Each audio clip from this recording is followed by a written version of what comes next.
You're like, what's the coolest thing about being a vampire? Leather and lycra. And teeth. Yeah, exactly. Big old teeth. Oh, was that an actual question? No. Ah, okay, good. But it is, it is kind of, kind of revisiting the character. Was there something new that you discovered playing David this time around?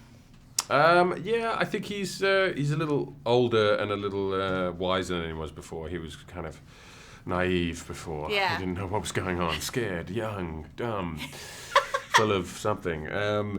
Yeah, now I think he's a bit clearer who he is and what he wants, and the story kind of follows him, and he's trying to protect Celine, but also he understands something about his family legacy that he didn't know before. Ah.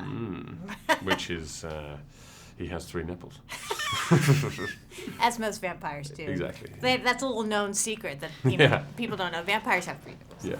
That's just happens. And I think for having a woman director kind of taking the helm this time around, kind of what sort of energy did Anne bring to the set? Yeah, Anna was, she had a very specific idea of what she wanted to do. She also, I think, aesthetically wanted to bring it back to that kind of gothic nature, what we associate with the vampire lore with, which is Eastern Europe, that kind of... Yeah, which is very cool, by the way. Cool. It looked amazing. Yeah, it looked interesting, and the film before this was quite clinical in the way it looked, right. And it was a bit more modern, whereas this kind of went back to the old school. Yeah. But I like the modern feel because you're still in the modern world. Yeah. You know what I mean? So, what if David were to, kick back? How would he unwind? I wonder what the hell these vampires do when they're not beating the shit out of each other. Or beating the shit out of lichens, Yeah, I think, what would he do? I think he would smoke a cigarette, chuck some Kenny G on. No. Kenny G? I don't know why I said Kenny G. No, I can't imagine him listening to Kenny G.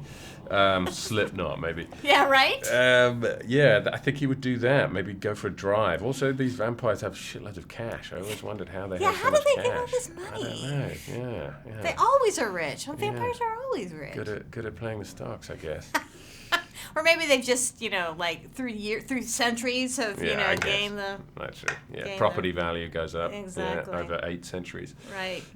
I want to ask you about, because I'm really excited. I've loved the Divergent movies. So do you know what's happening with the next one? Is it going to be on the big screen, little screen? Do you have any info? I don't have definitive info, but I think it's evolving in a way that probably will be not the actors that were in the original one. I think it's a real shame not to finish the franchise with the last film, but I think the way it's evolving now is a very different beast to the one that we originally started. If that makes sense. Yeah. So, yeah. Well, we'll see. Yeah. Okay. Well, it was really nice to meet Really you. nice to meet you. Congrats on this.